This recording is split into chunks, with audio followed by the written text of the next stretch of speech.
ಧ್ರುವ ಸರ್ಜಾ ವಿರುದ್ಧ ಮುಂಬೈನಲ್ಲಿ ಎಫ್ಐಆರ್ ದಾಖಲಾಗಿದೆ. ವಂಚನೆ ಆರೋಪದ ಸುಳಿಯಲ್ಲಿ ಆಕ್ಷನ್ ಪ್ರಿನ್ಸ್ ಧ್ರುವ ಸರ್ಜಾ ಸಿಕ್ಕಾಕೊಂಡಿದ್ದಾರೆ.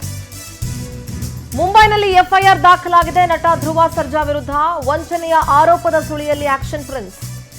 ಮುಂಬೈನ ಅಂಬೋಲಿ ಪೊಲೀಸರಿಂದ ಎಫ್ಐಆರ್ ದಾಖಲು ಮಾಡಲಾಗಿದೆ. ಸಿನಿಮಾ ನಿರ್ದೇಶಕ ರಾಘವೇಂದ್ರ ಅವರಿಗೆ ವಂಚಿಸಿದಂತಹ ಆರೋಪದ ಅಡಿ ಎಫ್ಐಆರ್ ಹಾಕಲಾಗಿದೆ. ಧ್ರುವ ಸರ್ಜಾ 3.25 ಕೋಟಿ ಪಡ್ಕೊಂಡು ವಂಚಿಸಿರೋ ಆರೋಪ ಕೇಳಿಬಂದಿದೆ. 2018 ಹಾಗೂ 2021 ನಡುವೆ ಹಣ ನೀಡಿದ್ರು ನಿರ್ದೇಶಕ ರಾಘವೇಂದ್ರ. ತನ್ನ ಪಾತ್ರದ ಶೂಟಿಂಗ್ಗೆ ಹಾಜರಾಗಿಲ್ಲ ಅಂತ ಆರೋಪ ಮಾಡಿದ್ದಾರೆ.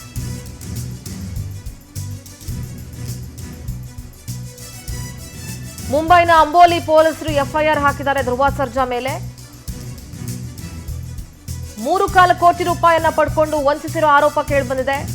2018 ಹಾಗೂ 2021 ನಡುವೆ ಹಣ ಪಡ್ಕೊಂಡಿದ್ರು. ತನ್ನ ಪಾತ್ರದ ಶೂಟಿಂಗ್ಗೆ ಹಾಜರಾಗಿಲ್ಲ ಅಂತ ಹೇಳಿ ಆರೋಪವನ್ನ ಮಾಡಲಾಗಿದೆ. ನೋಡಿ, ಬೆಂಕಿ ಇಲ್ಲದೆ ಹೊಗೆ ಹಾಡೋದಿಲ್ಲ ಅಂತ ಹೇಳ್ತಾರೆ. ಇನ್ನು ಧ್ರುವ ಸರ್ಜಾ ಹಾಗೆ ನಿರ್ದೇಶಕ ರಾಘವೇಂದ್ರ ಇಬ್ರು ಕೂಡ ಜೊತೆಗೆ ಕೆಲಸ ಮಾಡಿದ್ರು. ಈ ಪ್ರಕರಣ ಏನು ಅಂತ ನೋಡೋದಾದ್ರೆ, ಒಟ್ಟಿಗೆ ಕೆಲಸ ಮಾಡಿದ್ರು ನಟ ಧ್ರುವ ಸರ್ಜಾ ಹಾಗೆ ರಾಘವೇಂದ್ರ. 2016ರಿಂದ 2018 ಕೂಡ ಇಬ್ರು ಒಟ್ಟಿಗೆ ಕೆಲಸ ಮಾಡಿದ್ರು. ಮೊದಲು ಧ್ರುವ ಸರ್ಜಾರೇ ರಾಘವೇಂದ್ರ ಹೆಗಡೆಯನ್ನ ಭೇಟಿ ಮಾಡಿದಂತ ಮಾಹಿತಿ ಇದೆ. ಸೋಲ್ಜರ್ ಎಂಬ ಸಿನಿಮಾ ಮಾಡೋದಾಗಿ ಸ್ಕ್ರಿಪ್ಟ್ ಮಾಡಿದ್ರು ಧ್ರುವ. ಒಪ್ಪಂದಕ್ಕೆ ಸಹಿ ಹಾಕೋ ಮೊದಲು 3 ಕೋಟಿ ಹಣ ಪಡ್ಕೊಂಡಂತ ಆರೋಪ ಇದೆ. ಹಣ ಪಡೆದು ಅಪಾರ್ಟ್ಮೆಂಟ್ ಖರೀದಿ ಮಾಡಿರೋ ಆರೋಪ ಕೂಡ ಇದೆ.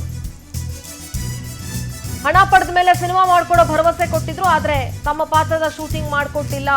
ರಾಘವೇಂದ್ರ ಹೆಗಡೆ ಹೆಚ್ಚಿನ ಬಡ್ಡಿಗೆ ಹಣ ತಂದು ಕೊಟ್ಟಿದ್ರು. ಧ್ರುವ ಒಡೆತನದ RH ಎಂಟರ್ಟೈನ್ಮೆಂಟ್ಗೆ ಹಣ ವರ್ಗಾವಣೆ ಆಗಿದೆ. ಈ ಹಣದ ವ್ಯವಹಾರ ಒಪ್ಪಂದ ಮಾಡಿಕೊಳ್ಳೋ ಮುನ್ನ ನೀಡಿದ್ರು. ಒಟ್ಟಿಗೆ ಕೆಲಸ ಮಾಡಿದ್ರು ಧ್ರುವ ಸರ್ಜಾ ಹಾಗೆ ರಾಘವೇಂದ್ರ ಹೆಗಡೆ ಇಬ್ರು ಕೂಡ. ಸ್ಕ್ರಿಪ್ಟ್ ರೈಟರ್, ಪ್ರಚಾರಕ್ಕಾಗಿ 28 ಲಕ್ಷ ಹಣ ಪಡ್ಕೊಂಡಿದ್ರಂತೆ ಧ್ರುವ.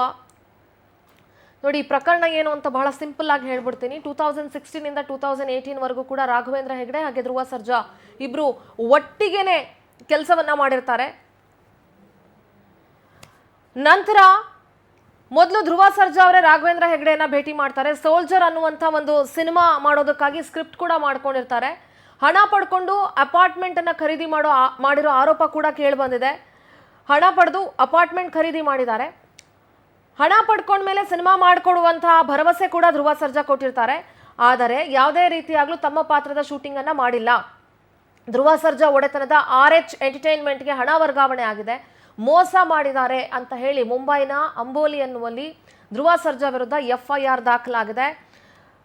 ಈ ಹಣದ ವ್ಯವಹಾರ ಒಪ್ಪಂದ ಮಾಡಿಕೊಳ್ಳೋ ಮುನ್ನ ನೀಡಿದ್ರು ಅಂತ ಹೇಳಲಾಗ್ತಾ ಇದೆ. ನಮ್ಮ ಫಿಲ್ಮ್ ಬ್ಯೂರೋ ಕರೆಸ್ಪಾಂಡೆಂಟ್ ದೀಪಿಕಾ ನೇರ ಸಂಪರ್ಕದಲ್ಲಿ ಜಾಯ್ನ್ ಆಗ್ತಾ ಇದ್ದಾರೆ. ದೀಪಿಕಾ, ಧ್ರುವ ಸರ್ಜಾ ಮೇಲೆ ಮುಂಬೈನಲ್ಲಿ ಎಫ್ಐಆರ್ ಆಗಿದೆ. ಸೋಲ್ಜರ್ ಅನ್ನುವಂಥ ಸಿನಿಮಾ ಮಾಡೋದಾಗಿ ಸ್ಕ್ರಿಪ್ಟ್ ಕೊಟ್ಟಿದ್ರು.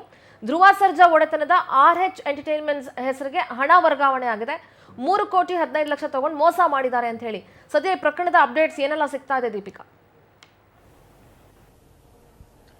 ಸಿಂಧೂರ, ಇವತ್ತು ಮುಂಬೈನ ಅಂಬೋಲಿ ಪೊಲೀಸ್ ಸ್ಟೇಷನ್ ಅಲ್ಲಿ ಧ್ರುವ ವಿರುದ್ಧ ಒಂದು ಎಫ್ಐಆರ್ ದಾಖಲಾಗಿರುವಂಥದ್ದು. 3.15 ಕೋಟಿ ರೂಪಾಯಿಯನ್ನ ವಂಚನೆ ಮಾಡಿದ್ದಾರೆ ಅನ್ನೋ ಆರೋಪದಡಿ ಎಫ್ಐಆರ್ ದಾಖಲಾಗಿದೆ. ಇನ್ನು ಇದ್ರ ಬಗ್ಗೆ ಧ್ರುವ ಸರ್ಜಾ ಆಪ್ತ ವರ್ಗಕ್ಕೆ ನಾವು ಮಾಹಿತಿಗಾಗಿ ಫೋನ್ ಮಾಡಿದಂಥ ಸಂದರ್ಭದಲ್ಲಿ ಧ್ರುವ ಸರ್ಜಾ ಅವರ ಆಪ್ತ ಮೂಲಗಳು ಮಾಹಿತಿಯನ್ನ ಕೊಟ್ಟಿರುವಂಥದ್ದು. 8 ವರ್ಷದ ಹಿಂದೆ ಇದೇ ಜಗ್ಗುದಾದ ಸಿನಿಮಾ ಖ್ಯಾತಿಯ ನಿರ್ದೇಶಕರಾಗಿರುವಂತಹ ರಾಘವೇಂದ್ರ ಹೆಗ್ಡೆ ಅವರು ಧ್ರುವ ಸರ್ಜಾ ಅವರನ್ನ ಭೇಟಿ ಆಗ್ತಾರೆ. ಅಂತ ಸಂದರ್ಭದಲ್ಲಿ ಒಂದು ಸಿನಿಮಾವನ್ನ ನಿಮ್ಗೆ ಮಾಡ್ತೀವಿ ಅನ್ನೊಂದು ಮಾತನ್ನ ಹೇಳ್ತಾರೆ. ಇನ್ನು 8 ವರ್ಷದ ಹಿಂದೆ 3-4 ತಿಂಗಳು ಕಳೆದ ಬಳಿಕ ಸ್ಕ್ರಿಪ್ಟ್ ನಿಮಗೆ ಕೈಗೆ ಕೊಡ್ತೀವಿ ಅಂತ ಹೇಳೋದ್ರ ಮುಖೇನ 2.90 ಕೋಟಿ ರೂಪಾಯಿಯನ್ನ ಕೊಡ್ತಾರೆ ಅವರಿಗೆ ಅಡ್ವಾನ್ಸ್ ರೂಪದಲ್ಲಿ. ಅದಾದ ನಂತರ 5 ವರ್ಷ ಆದರೂ ಕೂಡ ರಾಘವೇಂದ್ರ ಹೆಗ್ಡೆ ಅವರು ಕಥೆಯನ್ನ ತಂದು ಕೊಡೋದಿಲ್ಲ. 5 ವರ್ಷದ ನಂತರ ಮತ್ತೊಮ್ಮೆ ಧ್ರುವ ಸರ್ಜಾ ಅವರನ್ನ ಭೇಟಿ ಆಗ್ತಾರೆ. ಅಂತ ಸಂದರ್ಭದಲ್ಲಿ ಕನ್ನಡದಲ್ಲಿ ಈ ಸಿನಿಮಾ ಮಾಡಿದ್ರೆ ನಮಗೆ OTT ರೈಟ್ಸ್ಗಳು ಸಿಗಲ್ಲ, ಜೊತೆಗೆ ಇದು ಸೇಲ್ ಆಗಲ್ಲ, ಸಿನಿಮಾ ಹಾಕಿದಂತ ಬಂಡವಾಳ ವಾಪಸ್ ಬರಲ್ಲ, ನಾವು ತೆಲುಗಿನಲ್ಲಿ ಇದನ್ನ ಸ್ಟ್ರೈಟ್ ಆಗಿ ಮಾಡೋಣ ಅನ್ನುವಂಥ ಮಾತನ್ನ ಧ್ರುವ ಸರ್ಜಾ ಅವರಿಗೆ ಹೇಳ್ತಾರೆ. ಆ ಸಂದರ್ಭದಲ್ಲಿ ಧ್ರುವ ಸರ್ಜಾ ಅವರು ಹೇಳ್ತಾ ಇರುವಂಥದ್ದು, ನೀವು ಡೈರೆಕ್ಟ್ ಯಾಕೆ ತೆಲುಗಿಗೆ ಹೋಗ್ತೀರಾ, ಕನ್ನಡದಲ್ಲೇ ಸಿನಿಮಾ ಮಾಡಿ, ಕನ್ನಡದಲ್ಲೇ ಸಿನಿಮಾ ಮಾಡೋದಾದ್ರೆ ನಾನು ಮಾಡ್ತೀನಿ ಅನ್ನೋ ಮಾತನ್ನ ಕೂಡ ಹೇಳ್ತಾರೆ. ಅಲ್ಲೂ ಕೂಡ ಧ್ರುವ ಸರ್ಜಾ ಅವರು ನಾನು ಯಾವುದೇ ಕಾರಣಕ್ಕೂ ಸಿನಿಮಾ ಮಾಡಲ್ಲ ಅನ್ನೋ ಮಾತನ್ನ ಹೇಳಿಲ್ಲ ಅನ್ನುವಂಥದ್ದು ಆಪ್ತ ಮೂಲಗಳು ತಿಳಿಸ್ತಾರೆ. ಆ ಸಂದರ್ಭದಲ್ಲಿ 20 ಲಕ್ಷ ಹಣವನ್ನ ಮತ್ತೊಮ್ಮೆ ನಂದಿನಿ ಎಂಟರ್ಟೈನ್ಮೆಂಟ್ಸ್ ಮೂಲಕ ಅವರಿಗೆ ಹಣವನ್ನ ವರ್ಗಾವಣೆ ಮಾಡ್ತಾರೆ. ಆ ಹಣವನ್ನ ಇಮಿಡಿಯೇಟ್ ಆಗಿ ಧ್ರುವ ಸರ್ಜಾ ಅವರು ವಾಪಸ್ ಅದೇ ಅಕೌಂಟ್ಗೆ ಹಾಕ್ತಾರೆ ಅನ್ನೋ ಒಂದು ಮಾಹಿತಿಯನ್ನು ಅವರು ಕೊಟ್ಟಿರುವಂಥದ್ದು. ಇನ್ನೊಂದು ಕಡೆ ನಾವು ಗಮನಿಸೋದಾದ್ರೆ ರಾಘವೇಂದ್ರ ಹೆಗ್ಡೆ ಅವರು ಹೇಳೋ ಪ್ರಕಾರ ಅಥವಾ ಈಗಾಗಲೇ ಚಂದ್ರಚೂಡ ಚಕ್ರವರ್ತಿ ಅವರು ಏನು ಹೇಳುವ ಪ್ರಕಾರ ಈ ಒಂದು ಕಥೆಯನ್ನ ಏನು ಸೈನಿಕರಿಗೆ ಸಂಬಂಧಪಟ್ಟ ಕಥೆಯನ್ನ ಏನು ಧ್ರುವ ಸರ್ಜಾ ಅವರಿಗೆ ಕೊಡ್ತಾರೆ. ಆದರೆ ಧ್ರುವ ಸರ್ಜಾ ಅವರು ತೆಲುಗಲ್ಲಿ ಮಾಡೋ ಕಾರಣ ಅದಕ್ಕೆ ಒಪ್ಕೊಳ್ಳೋದಿಲ್ಲ. ಇದಾದ ಬಳಿಕ ನಾನೇ ಚಕ್ರವರ್ತಿ ಚಂದ್ರಚೂಡ ಅವರೇ ನಾನೇ ಒಂದು ಕಥೆಯನ್ನ ರೆಡಿ ಮಾಡಿದ್ದೀನಿ, ಈ ಕಥೆಯನ್ನ ಧ್ರುವ ಸರ್ಜಾ ಅವರು ಮಾಡೋದಾದ್ರೆ ಕೊಡ್ತೀನಿ ಅನ್ನೋ ಮಾತನ್ನ ರಾಘವೇಂದ್ರ ಹೆಗ್ಡೆ ಅವರಿಗೆ ಕೊಡ್ತಾರೆ. ಸೊ ರಾಘವೇಂದ್ರ ಹೆಗ್ಡೆ ಅವರು ಅದಕ್ಕೂ ಕೂಡ ಒಪ್ಕೊಳ್ತಾರೆ. ಒಂದು ಕಥೆಯನ್ನ ಚಿತ್ರಕಥೆ ಸಂಭಾಷಣೆಯನ್ನ ಚಂದ್ರಚೂಡ ಚಕ್ರವರ್ತಿ ಅವರು ಮಾಡ್ತಾರೆ, ಅದನ್ನ ರಾಘವೇಂದ್ರ ಹೆಗ್ಡೆ ಅವರಿಗೆ ಕೊಡ್ತಾರೆ. ಸೊ ಆ ಕಥೆಯನ್ನ ಮಾಡಲು ಧ್ರುವ ಸರ್ಜಾ ಅವರು ಒಪ್ಕೊಳ್ತಾರೆ ಕೂಡ. ಆದ್ರೆ ಅದಾದ ನಂತರ ಯಾವುದೇ ರೀತಿಯಲ್ಲಿ ಸಂಪರ್ಕಕ್ಕೆ ಕೂಡ ರಾಘವೇಂದ್ರ ಹೆಗ್ಡೆ ಅವರು ಧ್ರುವ ಸರ್ಜಾ ಅವರಿಗೆ ಬರೋದಿಲ್ಲ. ಸೊ ಏಕಾಏಕಿಯಾಗಿ ಇದೀಗ 10 ದಿವಸಗಳ ಹಿಂದೆ ಒಂದು ನೋಟಿಸನ್ನು ಧ್ರುವ ಸರ್ಜಾ ಅವರಿಗೆ ಕಳಿಸ್ತಾರೆ. ಈ ಥರ ಮೋಸ ಮಾಡಿದ್ದೀರಾ, ಹಣವನ್ನು ವಾಪಸ್ ಕೊಡಬೇಕು ಅಂತ. ಅದಕ್ಕೆ ರಿಪ್ಲೈಯನ್ನು ಕೂಡ ಧ್ರುವ ಸರ್ಜಾ ಅವರು ಕೊಟ್ಟಿದ್ದಾರೆ ಅನ್ನೋ ಮಾತನ್ನು ಆಪ್ತ ಬಳಗ ಕೊಟ್ಟಿರುವಂಥದ್ದು.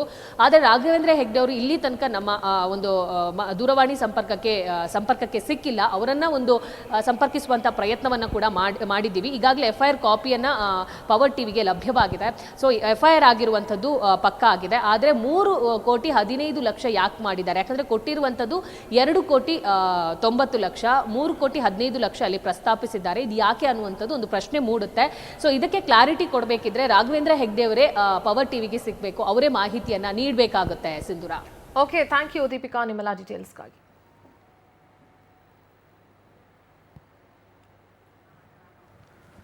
ನೋಡಿ, ವಂಚನೆ ಆರೋಪದ ಸುಳಿಯಲ್ಲಿ ಸಿಕ್ಕಾಕೊಂಡಿದ್ದಾರೆ ಆಕ್ಷನ್ ಪ್ರಿನ್ಸ್. ಯಾವಾಗ ಸಿನಿಮಾ ಮಾಡ್ತೀವಿ ಅಂತ ಹೇಳಿಲ್ವೋ ಅಥವಾ ಇದು ಎಷ್ಟು ವರ್ಷಗಳ ಹಿಂದಿಂದ ನೋಡಿ, 2016ರಿಂದ 18ವರೆಗೂ ಇಬ್ರು ಜೊತೆಲೇ ಕೆಲಸ ಮಾಡಿರ್ತಾರೆ. ಇದರಲ್ಲಿ ಚಕ್ರವರ್ತಿ ಚಂದ್ರಚೂಡ್ ಅವರು ಕೂಡ ಇನ್ವಾಲ್ವ್ಮೆಂಟ್ ಇದೆ. ಯಾವಾಗ ಈ ಎಲ್ಲ ವಿಚಾರಗಳು ಹೊರಗಡೆ ಬರ್ತಿದೆ, ಈಗ ಧ್ರುವ ಸರ್ಜಾ ಅವರ ಆಪ್ತ ಬಳಗ ಒಂದಷ್ಟು ಸ್ಪಷ್ಟನೆ ಕೊಡೋದಕ್ಕೆ ಮುಂದಾಗಿದೆ. ಜೂನ್ 8ನೇ ತಾರೀಕು ಅಂದರೆ ಅಂದಿನ ದಿನಗಳಲ್ಲಿ ರಾಘವೇಂದ್ರ ಹೆಗ್ಡೆ ನಮ್ಮ ಜೊತೆ ಮಾತಾಡಿದ್ರು. ಕನ್ನಡದಲ್ಲಿ ಸರಿಯಾಗಿ ಬಿಸ್ನೆಸ್ ಆಗ್ತಿಲ್ಲ ಅಂತ ಹೇಳಿದ್ರು. ತಮಿಳು ಅಥವಾ ತೆಲುಗಿನಲ್ಲಿ ಸಿನಿಮಾ ಮಾಡೋಣ ಅಂತ ಹೇಳಿದ್ರು. ಆದರೆ ಅದಕ್ಕೆ ಧ್ರುವ ಸರ್ಜಾ ಒಪ್ಪಿರಲಿಲ್ಲ. ಮೊದಲು ಕನ್ನಡದಲ್ಲೇ ಸಿನಿಮಾ ಮಾಡಬೇಕು ಅಂತ ಹೇಳಿದರು. ಕನ್ನಡಕ್ಕೆ ಆದ್ಯತೆ ಕೊಡಿ ಅಂತ ಹೇಳಿದರು. ಧ್ರುವ ಸರ್ಜಾ ಅವರ ಮಾತಿಗೆ ರಾಘವೇಂದ್ರ ಹೆಗ್ಡೆ ಒಪ್ಪಿರಲಿಲ್ಲ. ಜೂನ್ 10ನೇ ತಾರೀಕಿಗೆ ಮುಂಬೈ ಕೋರ್ಟ್ನಿಂದ ನೋಟಿಸ್ ಕಳಿಸಿದ್ದಾರೆ. ಆ ನೋಟಿಸ್ಗೆ ಜೂನ್ 15ಕ್ಕೆ ನಾವು ಉತ್ತರ ಕೊಟ್ಟಿದ್ದೀವಿ, ನಮ್ಮ ಕಡೆ ಲಾಯರ್ ಈಗ ಮಾತುಕತೆಯಲ್ಲಿದ್ದಾರೆ ಅಂತ FIR ದಾಖಲಾಗ್ತದಂತೆ ಧ್ರುವ ಆಪ್ತ ಬಳಗ ಸ್ಪಷ್ಟನೆ ಕೊಡೋದಕ್ಕೆ ಮುಂದಾಗಿದೆ.